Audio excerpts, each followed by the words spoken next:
Hello, everyone. Welcome back to Roughing the Competition. My name is Brant, and this is Trevor. And today we're going to be looking at Big Ten's conference outlook. Yeah, so far we've covered a few other episodes in this series, looking at the Pac-12, the ACC, and the Big 12. We're moving into the final two of the Power 5 conferences, starting off with the Big Ten here, and then we'll end with the big dog, the SEC, afterwards. And a quick look at a few of those non-Power 5 teams in kind of a special edition, teams like Notre Dame and UCF. Now, with that said, the Big Ten's broken down into two divisions, and Brant's going to fill you in on how it's broken down exactly. Well, you got the East and the West, and both of them have 7 teams in them.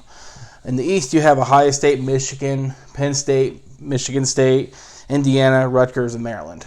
Okay. Where in the West, you're going to have Wisconsin, Northwestern, Iowa, Illinois, Purdue, Minnesota, and Nebraska. So basically, kind of splitting right to Chicago type of thing. Pretty much. Yeah. All right. So with that said, we're going to move right into looking at the conference outlook. First, we'll look at the East side of the equation.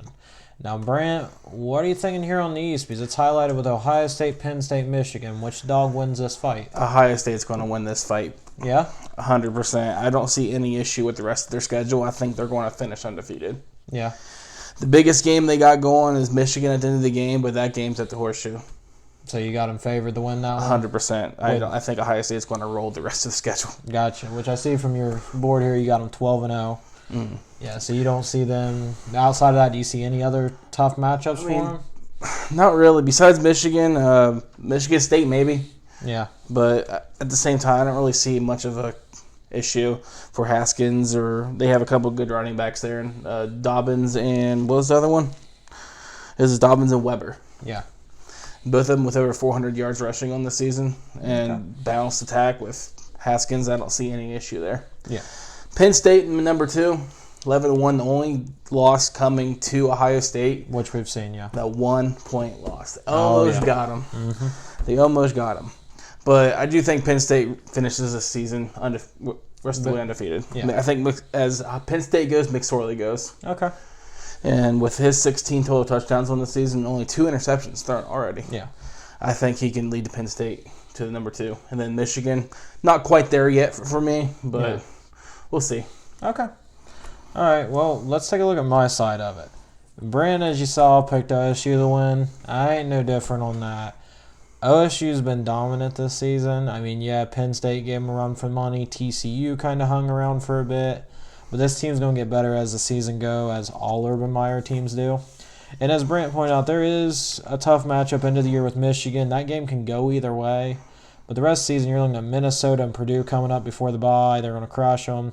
Nebraska's not even a team at this point. I mean, they got transfers flocking to Oregon State, it seems like. Michigan State's not the Michigan State of past years. And Maryland's in there as well. Maryland got their win over Texas. Sorry, Maryland, you're going to finish middle of the pack. But, I mean, you're not competing with Ohio State. That leaves us Penn State and Michigan to look at. And this is where I differ with you, because I think there is something relevant here as well. Michigan's going to have an opportunity, in my opinion, at the end of the year in that OSU game to steal this side of the division from OSU, and that game could be a coin flip. And it's simply because they go and play Wisconsin this week at home. Yeah. They also play Penn State at home, and Harbaugh has to prove that he's got this program going in the right direction. He can't just win one of those. He has to win 2 of those. He has to either be Wisconsin, Ohio State, or Wisconsin, Penn State, or Penn State, Ohio State. He's got to win 2 of those 3, and I think he does. Ohio State's the one I think he loses, which is also why Penn State's now below them, because I think Penn State takes the loss from Ohio State and the loss from Michigan. Outside of that, I mean, as I said, this is a 3-dog race. Congrats to Maryland, Michigan State, Indiana. I think you'll get bowl games. You're not getting any more than that. Just kind of get to your bowl game. Hope next year's better. You're a little bit nicer to Maryland than I am. Yeah, I mean, Maryland, I'm giving them credit. They beat up a Texas team that looks pretty good. Okay. So you think Harbaugh's on the hot seat? Not on the hot seat, but I think he's got that alumni and the boosters worried up there. Gotcha. Makes sense. Yeah. So now, moving on to my West. Your West. Where it's, as you can see, not very pretty at all. I think Wisconsin's going to roll this year. Jonathan Taylor, to me, is the best back in NCAA right now. Yeah. I know you might disagree with me there, but yeah, a little bit. I love that kid at Memphis. 849 yards on the ground with 6.7 yards per carry. Yeah. I think is absolutely ridiculous. Even though they do run the ball a lot, I think Hornibrook also can control tempo at quarterback. Yeah, I better say he's an upperclassman, so yeah, he should be able to dictate tempo. Now, Iowa's still only giving up 16.6 points per game. Okay, so you think their defense can kind of keep them in? I think their defense is going to just keep them in. 9-3 is still pretty good. Yeah. But I don't think that they're going to do much other than beat the teams they should beat. Yeah. And then lose the teams they should lose to. Gotcha. And Northwestern is starting to get back up there now. Yeah. They're starting to get better. They have some pretty good talent there. Mm-hmm. I just don't think. You don't think they're ready yet to make that? I think they're going to lose four of the last 5 games. Ooh. Wisconsin, Notre Dame, Iowa, and I think they're going to get upset by Minnesota there at the end. Okay, so 3 games they should lose, and then an upset by Minnesota. Yeah. I think that's fair.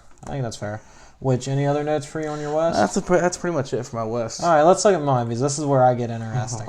Okay, I'm going to shock you. I got Northwestern winning this. Now, you're probably sitting there going, oh my God, he's an idiot. Once again, he's picking something stupid. We've seen him do in other places. Okay, but there's logic here, just like the other ones. Sorry, there's always logic. Northwestern, listen to the schedule. You play Nebraska. You play Rutgers. Those are your warm-ups before you play Wisconsin. Guess what? You got Wisconsin at home. So I think you're going to upset Wisconsin, kind of catch them sleeping. Then you lose to Notre Dame because, I'm sorry, Notre Dame's a really good team. We'll talk about them in a future edition. I don't see Notre Dame losing this year. Iowa, you're going to upset there too, because that's going to be more of a dogfight game to keep the winner in that side of the bracket. Yeah. And then you're left with Minnesota and Illinois, which I think are easy wins. I really do. And since you've already taken care of Wisconsin and Iowa, you got the leap up on them. Wisconsin, I think, kind of has an up and down curve here. Yes, Taylor is very good and he can control tempo, but you lost to a BYU team that's shown us they're not very good. You're not going to keep with a Michigan team this weekend in the big house. Michigan needs to win too bad. You're going to lose. You're going to beat Illinois the following week, but then you got Northwestern the week after, and I think they trip you up.